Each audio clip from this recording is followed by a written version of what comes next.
안녕하세요. 고양이와 집사분들의 아이돌이 되고 싶은 고양이 집사 고집입니다. 이제 우리는 고양이를 입양하기로 마음먹었습니다. 그럼 우리와 천생연분인 친구를 만나기 위해 고려해봐야 할 것은 무엇이 있는지 알아보도록 하겠습니다. 우리가 한 번쯤 생각해봐야 할 부분은 품종, 성별, 나이, 그리고 몇 명의 친구를 데려올 것인가와 분양받을 장소입니다. 그럼 시작하겠습니다. 첫 번째로는 품종을 고려해 보셔야 합니다. 품종묘를 바라는 가장 큰 이유는 우리가 원하는 모습대로 커질 확률이 상당히 높다는 것입니다. 많은 분들이 고양이를 외모로 따지는 것을 싫어한다고는 하지만 저는 이 부분도 상당히 중요하다고 생각합니다. 하지만 품종마다 가지기 쉬운 병들이 있기 때문에 이러한 부분은 사전에 많은 조사가 필요하고, 만약 장묘종을 입양하실 계획이라면 상당히 많은 빚질을 각오하셔야 합니다.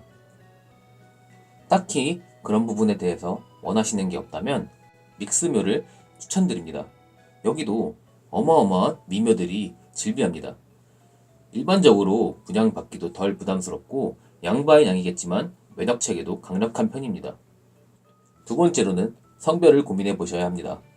남아의 경우 체격이 여아보다 크다는 점이 있고, 여아는 남아보다 조금 더 차분한 성격을 가질 확률이 높다고 합니다. 집사 의존도의 경우에는 남아의 경우가 더 높다고 합니다. 하지만 고양이의 성격은 성별보다 유전의 영향을 더 많이 받기 때문에 참고 정도만 해주시는 걸 추천드립니다. 세 번째로는 나이를 고려해봐야 합니다. 어린 자묘의 경우에는 집사와 어릴 때부터 같이 지냈기 때문에 유대감이 가장 큰 장점이라고 생각합니다.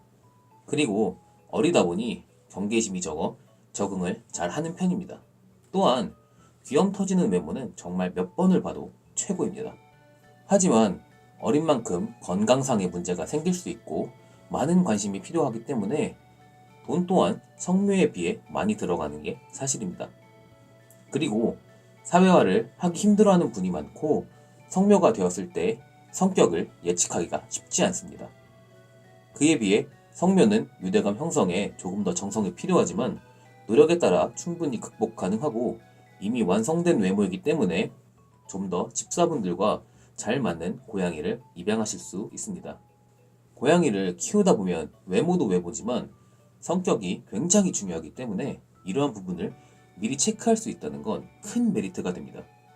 그리고 날카로운 성묘의 외모 또한 몇 번을 봐도 최고입니다. 하지만 사회화 과정을 정확히 알 수 없다는 것은 조금 아쉬운 부분이라고 생각됩니다.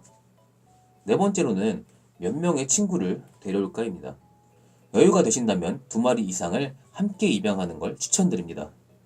어릴 적부터 여럿이서 자라온 고양이들은 서로 간의 사교 활동을 통하여 사냥놀이, 다른 고양이와 유대감을 쌓는 방법 등을 배우며 훨씬 사교적으로 자라날 확률이 높다고 합니다.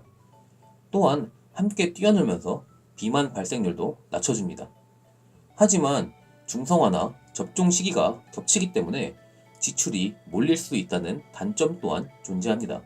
마지막으로 5번째, 입양 장소입니다. 첫 번째로 우리가 가장 흔하게 들르는 펫샵입니다. 다양한 종의 아이를 만날 수 있고 빠르게 아이의 입양이 가능하다는 장점이 있습니다. 하지만 분양비가 대체로 비싸고 해외에서 배를 타고 경매 방식으로 오는 아이들이나 흔히 말하는 고양이 공장에서 데려오는 경우가 많기 때문에 상대적으로 건강이 좋지 않을 수 있습니다. 두 번째, 가정분양입니다. 가정분양은 아이의 부모를 확인할 수 있고 가격이 펫숍보다 저렴합니다. 꼼꼼하게 따져본다면 합리적으로 건강한 아이들을 데려올 수 있습니다. 아이들이 어떠한 환경에서 자랐는지 확인할 수 있다는 것 또한 장점입니다. 하지만 가정분양으로 가장한 업자들이 있기 때문에 이 점은 꼭 주의하셔야 합니다. 세 번째로는 캐터리가 있습니다.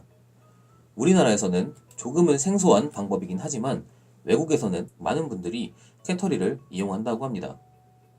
캐터리의 장점은 소규모종을 전문으로 하기 때문에 그 종에 관한 자부심이 높고 사후관리 또한 좋은 편입니다.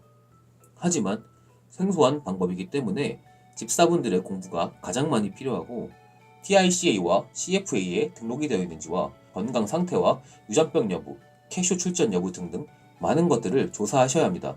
좋은 방법으로는 캐터리가 운영하는 블로그 및 SNS를 방문하거나 네이버 카페에서 다른 집사분들이 추천하는 캐터리를 찾아보시는 걸 추천드립니다.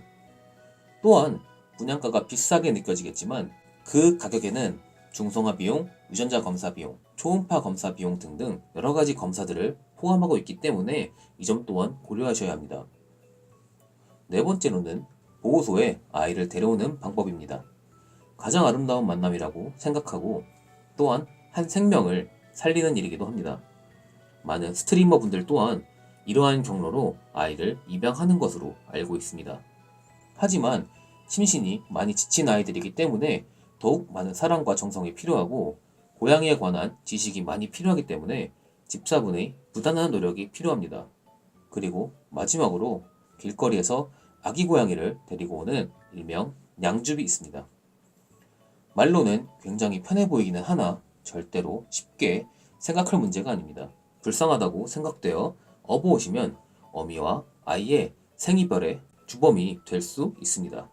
그러니 48시간 정도의 충분한 시간을 두고 지켜본 후 판단하는 걸 추천드립니다. 지금까지 집사님과 단짝 고양이를 찾아보기 위해 고려해봐야 할 것은 무엇이 있는지 알아보았습니다. 운명적인 만남도 응원하지만 조금 더 계산된 운명이길 바라면서 이 시간 마치도록 하겠습니다. 지금까지 모든 고양이와 집사분들을 응원하는 고집이었습니다. 끝까지 시청해주셔서 감사합니다.